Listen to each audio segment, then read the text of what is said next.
नमस्कार साथियों, मैं Lokesh Sehrawat Lord Krishna coaching centre के यूट्यूब चैनल पर आपका स्वागत करता हूं।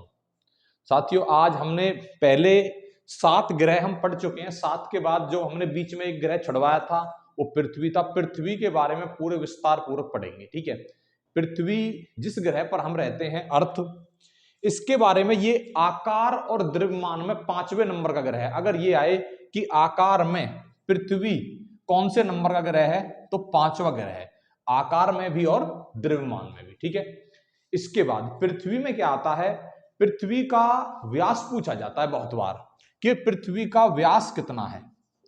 पृथ्वी का व्यास 2 प्रकार का होता है, एक होता है ध्रुवीय व्यास और एक होता है विषुवतीय व्यास। पहले आपको विषुवतीय व्यास बताऊं, पृथ्वी का विषुवतीय व्यास, और दूसरा होता है पृथ्वी का ध्रुवीय व्यास।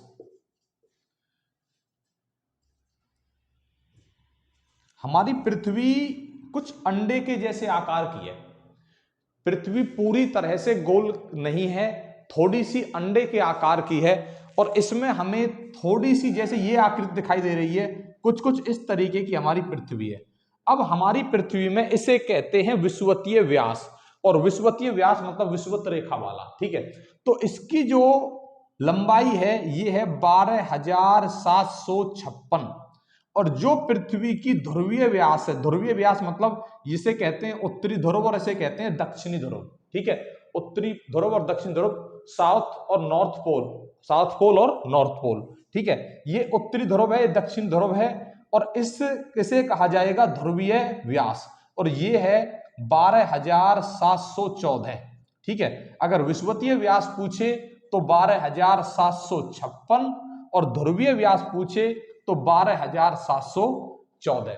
क्वेश्चन आता है पृथ्वी का विषुवतीय व्यास कितना है, तो 12,756। पृथ्वी का ध्रुवीय व्यास कितना है, तो 12,714। ठीक है, इस तरीके से हमारी पृथ्वी है। इसके बाद आकार में पूछ ले, द्रव्यमान में पूछे, तो पृथ्वी कौन से नंबर का ग्रह है, 5वें नंबर का। अब बताऊंगा मैं आपको, मैंने बताया था जैसे ये सूर्य है और सूर्य के चारों तरफ पृथ्वी परिक्रमा कर रही है। ठीक है, ये अर्थ है, पृथ्वी है, ये सूर्य के चारों तरफ परिक्रमा कर रही है। अब परिक्रमा करने में सभी ग्रहों का क्या चक्कर है, ये 2 तरीके से परिक्रमा करते हैं, एक तो अपनी धुरी पे घूमना और एक पृथ्वी की परिक्रमा करना। अपनी धुरी पे घूमने का क्या मतलब है, ये पृथ्वी है, ये यहां पर इस तरीके से अपनी धुरी पर घूमेगी। ठीक है, अपनी धुरी पर इस तरीके से घूमेगी, और अब जैसे ये यहां पर पृथ्वी है, इस तरीके से अपनी धुरी पर घूमेगी, और घूमने के बाद चक्कर लगा लगाकर दोबारा यहीं पर आएगी। जब ये पूरी परिक्रमा कर लेगी यहां से ऐसे, उसे तो कहेंगे परिक्रमण काल, और जब ये अपनी धुरी पर घूमेगी उसे कहेंगे परिभ्रमण काल। ठीक है, परिक्रमण और परिभ्रमण बहुत क्वेश्चन आते हैं और कंफ्यूज करते हैं कि पृथ्वी अपने परिक्रमण काल में कितना समय लगाती है या पृथ्वी अपने परिभ्रमण काल में कितना समय लगाती है। ठीक है, इस तरीके से क्वेश्चन बहुत आते हैं। ठीक है, मैं थोड़ा सा यहां पर लिखूंगा। पहले मैं आपको बताऊं परिभ्रमण काल के बारे में।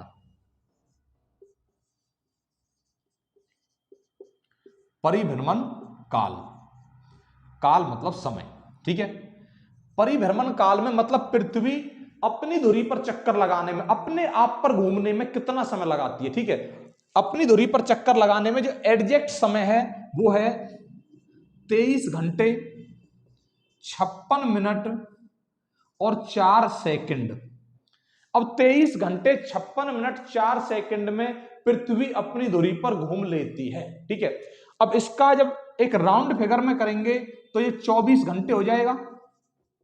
ठीक है, अगर क्वेश्चन आए पृथ्वी अपनी धुरी पर चक्कर लगाने में कितना समय लगाती है, ठीक है, तो 23 घंटे 56 मिनट 4 सेकंड ये भी सही है, और 24 घंटे आ जाए तो ये भी सही है अप्रोक्स में।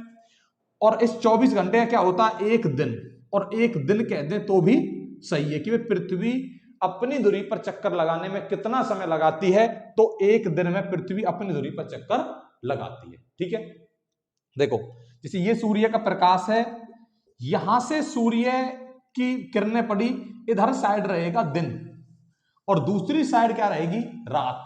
सपोज करो हम यहां पर हैं, ऐसे इस तरीके से परिक्रमा हुई, ये सुबह हुई, सुबह होते होते रात हुई और इस तरीके से परिक्रमा होती चली गई। ठीक है, तो पृथ्वी अपनी दूरी पर जब हम एक दिन में, मान लो दिन निकला है, दिन सुबह 7 बजे निकला है किसी दिन, तो अगले दिन सुबह दिन निकलने तक लगभग 24 घंटे हो जाएंगे। तो इसी तरीके से पृथ्वी सूर्य की परिक्रमा करने में कितना समय लगाएगी, 24 घंटे। ठीक है, अब इसे कहा क्या जाता है, इस 24 घंटे को, इस 24 घंटे को दैनिक काल या दैनिक गति, कोई सा भी वर्ड आ जाए सही है। ठीक है, या फिर घूर्णन गति, मतलब अपनी धुरी पर घूमती है तो घूर्णन गति, दैनिक गति या घूर्णन गति। ठीक है, या फिर इसका तीसरा नाम क्या बताया था, परिभ्रमण गति। परिभ्रमण गति आ जाए या काल आ जाए, एक ही बात है। ठीक है, परिभ्रमण गति या परिभ्रमण काल। क्वेश्चन क्या आएगा कि वे पृथ्वी की दैनिक गति में कितना समय लगता है, तो इनमें से कोई एक ऑप्शन में होगा। पृथ्वी के घूर्णन काल में कितना समय लगेगा, कोई इनमें से एक ऑप्शन में होगा। पृथ्वी के परिभ्रमण काल में कितना समय लगेगा, इनमें से कोई भी एक ऑप्शन में हो सकता है। ये तो हो गई एक चीज। इसके बाद जो दूसरी चीज है कि भाई पृथ्वी का परिक्रमण काल, परिक्रमण काल या गति कोई एक ही बात है। ठीक है, परिक्रमण, ये पृथ्वी है, सूर्य के चारों तरफ परिक्रमा करने में एक चक्कर लगाया, एक दिन हो गया। अब यहां से स्टार्ट हुई और पूरे चक्कर लगा के दोबारा यहीं पर आ गई। ठीक है, तो इसमें पूरे में कितना समय लगता है। ठीक है, इसके पूरे में ये 365 चक्कर पूरे लगाती है, 366वें चक्कर को पूरा नहीं करती। कितना समय लगता है पूरा, 365 दिन। ठीक है, 5 घंटे 48 मिनट 46 सेकंड। 365 दिन 5 घंटे 48 मिनट 46 सेकंड में पृथ्वी सूर्य की पूरी परिक्रमा करती है। अब 365 दिन 5 घंटे 48 मिनट 46 सेकंड हो गई। 5 घंटे 48 मिनट का मतलब है लगभग 6 घंटे हो गई। ठीक है, अगर कहीं पर आ जाए 365 दिन और 6 घंटे, तो ये सही आंसर माना जाएगा। अगर ऑप्शन में ये पूरा नहीं है, 365 दिन 6 घंटे है, तो सही माना जाएगा। और जब 365 दिन 6 घंटे हो गए, तो 6 घंटे का मतलब है 6 घंटे 24 घंटे का 1/4 है। अगर ये आ जाए 365 सही 1/4 दिन, 1/4 दिन मतलब कि जो 365 के बाद जो 66वां दिन था उसका 1/4। ठीक है, मतलब 6 घंटे हुए हैं और 6 घंटे का मतलब है 1/4 24 घंटे का। तो 365 सही 1/4 दिन बिल्कुल सही है। और अगर यहां पर आ जाए 1 वर्ष 1 साल, तो ये भी सही है। पृथ्वी परिक्रमण काल में कितना समय लगाती है, 365 दिन 5 घंटे 48 मिनट 46 सेकंड। एडजेक्ट तो है ये, 365 दिन 6 घंटे, ये भी सही है। 365 सही 1/4 दिन, ये भी सही है। और इसे पूरे कहते क्या, 1 वर्ष। इसे इन्हें कहा क्या जाता है, जैसे इसे दैनिक गति कहा जाता था, मतलब दिन रात बनते हैं तो दैनिक गति कहा जाता था। और इससे क्या बनता है, इससे वर्ष बनते हैं, तो इसे कहा जाता है वार्षिक गति। मैं यहां पर लिख देता हूं,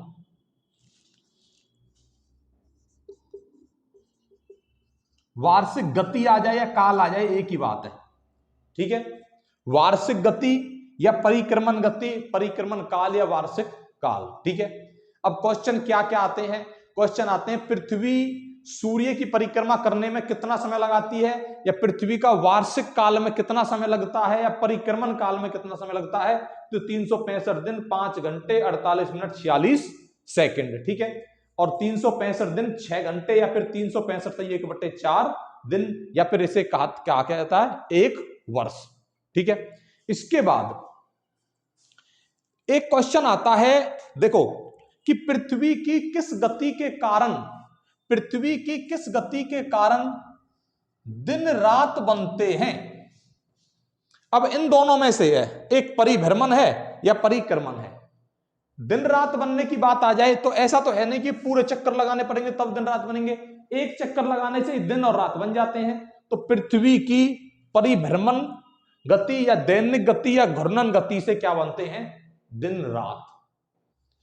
अगर आता है पृथ्वी की किस गति के कारण वर्ष बनते हैं, तो वर्ष किस गति के कारण बनेंगे, वार्षिक गति के कारण या परिक्रमण गति के कारण। मतलब वर्ष बनता है जब पूरी परिक्रमा हो जाती है।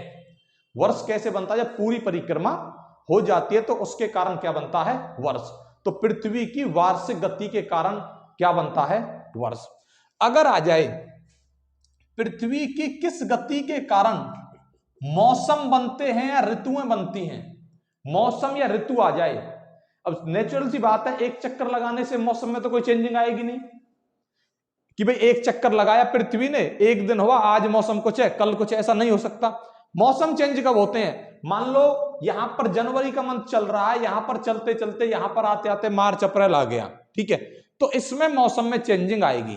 अब मौसम में चेंजिंग आएगी तो इस कारण से नेचुरल सी बात है कि मौसम चेंज मतलब एक चक्कर से नहीं हुए, काफी चक्करों से है। तो मौसम में चेंजिंग आती है तो किसके कारण, परिक्रमण काल के कारण, परिक्रमण गति के कारण। मौसम आ जाए या वर्ष आ जाए तो परिक्रमण गति के कारण।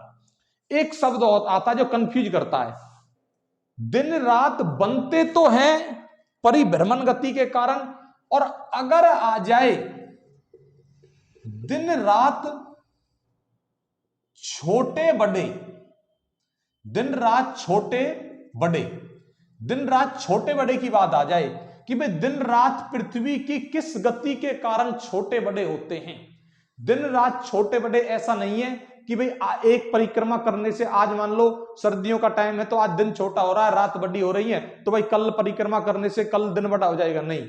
ये काफी लंबे समय, कई चक्कर लगाने के बाद, लगभग 3-4 महीने बाद जो लंबा असर आएगा 3-4 महीने के बाद आएगा, ठीक है। तो एक चक्कर लगाने से कोई फर्क नहीं पड़ रहा। तो अगर दिन रात छोटे बड़े आए तो छोटे बड़े आने का मतलब है कि भाई परिक्रमा करनी पड़ रही है तब जाके दिन रात छोटे बड़े हो रहे हैं। अगर यहां पर जनवरी है, यहां पर जून जाके बनता है, यहां पर आते आते इस पृथ्वी को बन जाता है मार्च अप्रैल, तो मार्च अप्रैल में मौसम में चेंजिंग होगी। तो नेचुरल सी बात है कि भाई एक चक्कर से फर्क इस पे नहीं पड़ रहा, दिन रात छोटे बड़े होने पे। छोटे बड़े की बात आए तो परिक्रमण, और दिन रात बनने की बात आए तो परिभ्रमण। अगर दिन रात बनने की बात आती है तो परिभ्रमण, और दिन रात छोटे बड़े की बात आती है तो परिक्रमण, ठीक है। ये क्वेश्चन आते हैं इस टॉपिक में से, ठीक है। एक बार मैं थोड़ा सा क्विक रिवीजन लेता हूं। देखो, जो पृथ्वी चलती है दीर्घवृत्ताकार मार्ग में चलती है, ठीक है। क्वेश्चन आएगा पृथ्वी की किस गति के कारण दिन रात बनते हैं। पृथ्वी की दिन रात बनने की बात आए तो परिभ्रमण गति के कारण। इसे एक बार आप स्क्रीनशॉट ले लो।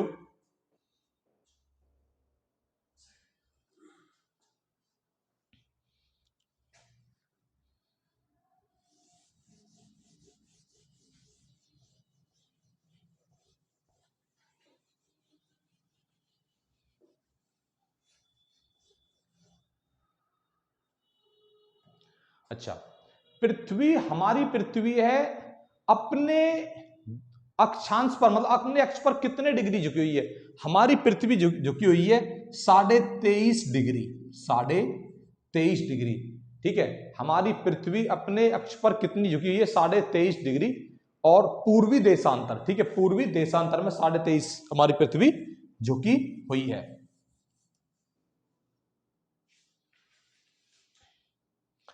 एक दो क्वेश्चन और आते हैं पृथ्वी से कि पृथ्वी कैसे, को जो पृथ्वी का रंग है वो कैसा है। पृथ्वी का रंग है नीला, और पृथ्वी का रंग नीला किस लिए है, पृथ्वी पर 71%, 71% जल होने के कारण, पानी होने के कारण पृथ्वी कैसे रंग का ग्रह है, नीला ग्रह है, ब्लू, ठीक है। पृथ्वी नीला ग्रह है। मैंने बताया था मंगल लाल ग्रह है आयरन ऑक्साइड के कारण, बृहस्पति पीला ग्रह है सल्फर डाइऑक्साइड के कारण, और शनि काला ग्रह है नाइट्रोजन के कारण, और अगर वरुण आए तो वरुण हरा ग्रह है मीथेन गैस के कारण। और पृथ्वी पृथ्वी नीला ग्रह है किसके कारण? जल के कारण। पृथ्वी पर 71% जल है। और अगर भाग की बात आ जाए ना तो 3/4 भाग जल है जी। 3/4 भाग पृथ्वी पर क्या है? जल। ठीक है, जल भाग में आ जाए 3/4, 3/4 का मतलब ऐसे 75% बनता है, लेकिन यहां पर यह भी सही माना जाता है। ठीक है जी।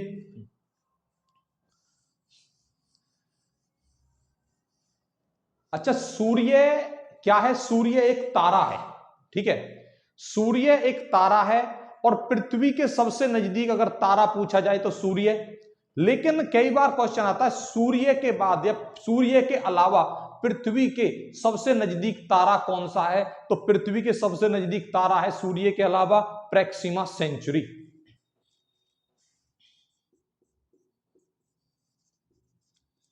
प्रैक्सिमा सेंचुरी ये सूर्य के बाद सबसे नजदीक तारा है। और इस तारे का जो समूह है ये किस ग्रुप का तारा है, किस समूह का तारा है? तो ये है अल्फा सेंचुरी समूह का तारा। अल्फा सेंचुरी समूह का तारा है क्या? प्रैक्सिमा सेंचुरी। कि भाई सूर्य के बाद पृथ्वी का सबसे नजदीक तारा कौन सा है? प्रैक्सिमा सेंचुरी। ये किस समूह का तारा है? अल्फा सेंचुरी समूह का ये तारा है।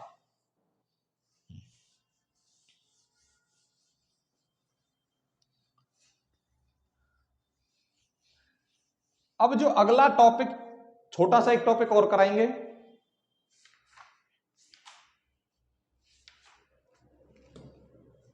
कि पृथ्वी का सूर्य से संबंध या फिर पृथ्वी का सौर्यिक संबंध। पृथ्वी का सौर्यिक संबंध। ठीक है, पृथ्वी का सूर्य से संबंध है, पृथ्वी का सौर्यिक संबंध, ये क्या होता है? ठीक है, देखो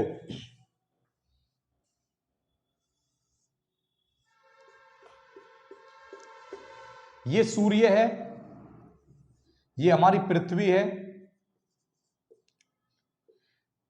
पृथ्वी की, सूर्य की परिक्रमा कर रही है पृथ्वी, ये इस तरीके से कर रही है। इस तरीके से का मतलब है कि इसे कहा जाता है दीर्घ वृत्ताकार मार्ग। मतलब एक बार नजदीक जाती है, एक बार दूर जाती है। ठीक है, और इसे कहा जाता है दीर्घ वृत्ताकार मार्ग।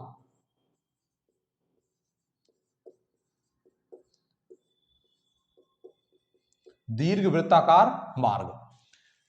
क्वेश्चन बहुत आता है कि पृथ्वी सूर्य के, अब ये दूर चली गई, यहां आते आते नजदीक हो गई, फिर दूर चली गई, फिर नजदीक हो गई, फिर दूर चली गई। इस तरीके से सूर्य की परिक्रमा पृथ्वी करती है।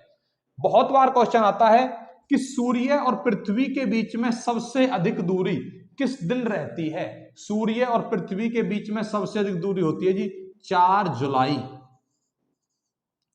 और सूर्य और पृथ्वी के बीच में सबसे कम दूरी किस दिन रहती है? सूर्य और पृथ्वी के बीच में सबसे कम दूरी रहती है 3 जनवरी। 3 जनवरी। 3 जनवरी और 4 जुलाई सूर्य और पृथ्वी के बीच में अधिक दूरी और कम दूरी। 4 जुलाई के दिन सूर्य और पृथ्वी के बीच में सबसे अधिक दूरी होती है और इसे कहा जाता है अपसौर। अपसौर की घटना। ठीक है, अपसौर की घटना किस दिन होती है? 4 जुलाई। ठीक है, उपसौर। और 3 जनवरी घटना कहा जाता है उपसौर की घटना। उपसौर की घटना। क्वेश्चन क्या आता है? क्वेश्चन आता है कि उपसौर की घटना किस दिन होती है? 3 जनवरी के दिन। ठीक है, सूर्य और पृथ्वी के बीच में कम दूरी किस दिन है? 3 जनवरी के दिन। अगर आए कम दूरी, कम दूरी तो 3 जनवरी। अगर आए अधिक दूरी, अधिक दूरी तो अधिक दूरी किस दिन? 4 जुलाई। देखो याद करने के बिल्कुल सिंपल सी लाइन बतानी है। अधिक दूरी इन 3 और 4 में से अधिक कौन सा दिखाई दे रहा है भाई? 4। ठीक है, और 3 कम है तो कम के साथ कम और अधिक के साथ अधिक। जब जनवरी और जुलाई की बात आती है, जनवरी है पहला महीना फर्स्ट और जुलाई है 7वां महीना, तो जनवरी और जुलाई में से भी छोटा कौन सा है? मतलब अगर नंबर के हिसाब से देखें तो कौन सा है? जनवरी। और बड़ा कौन सा है? जुलाई। तो दोनों तरीके से बड़े वाला बड़ा और छोटे वाला छोटा। अगर आए कम दूरी किस दिन है तो कम दूरी आएगी 3 जनवरी के दिन, अगर आए अधिक दूरी किस दिन है? 4 जुलाई के दिन। अब आता है उपसौर और अपसौर की बात। एक ही लाइन में याद करना है, देखो छोटा सा ट्रिक है। उपसौर, जब हम उपसौर लिखते हैं तो उ लिखने के साथ ही हमने क्या लिख दिया? 3। तो उपसौर की घटना किस दिन हो गई? 3 जनवरी के दिन। इसे उ कह लो या 3 कह लो, तो इससे हमारे दिमाग में याद रखेगा कि भाई जब 3 जनवरी के दिन उपसौर की होती है तो बची हुई कौन सी है? अपसौर की। और अपसौर की घटना किस दिन होगी? 4 जुलाई के दिन। ठीक है। और इसके साथ जो 4 जुलाई के दिन होती है, इसमें होता है 15.21 करोड़ किलोमीटर।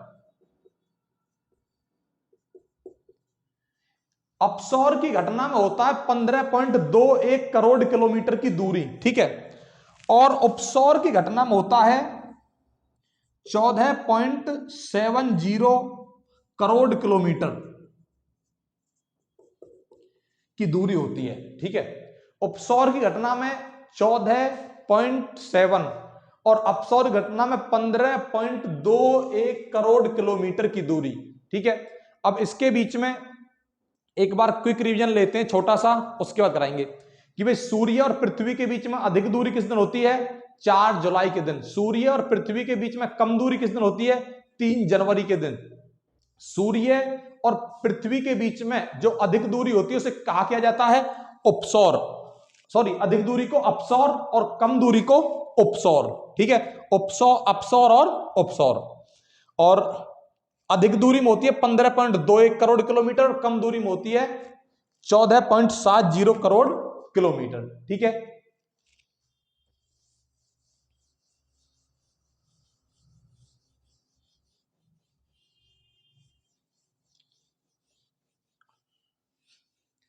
भाई जितना भी कराया है 1 मिनट में इसका क्विक रिवीजन लेते हैं। सबसे पहले सूर्य अपने परिभ्रमण काल में कितना समय लगाता है? तो परिभ्रमण काल में समय लगाता है सूर्य 23 घंटे 56 मिनट 4 सेकंड और परिक्रमण काल में 365 दिन 5 घंटे 48 मिनट 46 सेकंड। परिभ्रमण काल को घूर्णन काल भी कहा जाता है और परिक्रमण काल को वार्षिक काल भी कहा जाता है। दिन रात बनने आए तो परिभ्रमण काल के कारण और दिन रात छोटे बड़े आए तो परिक्रमण काल के कारण। ठीक है। इसी शब्दों के साथ मैं अपनी वाणी को विराम देता हूं। आप हमारे चैनल को ज्यादा से ज्यादा देखें। Thank you.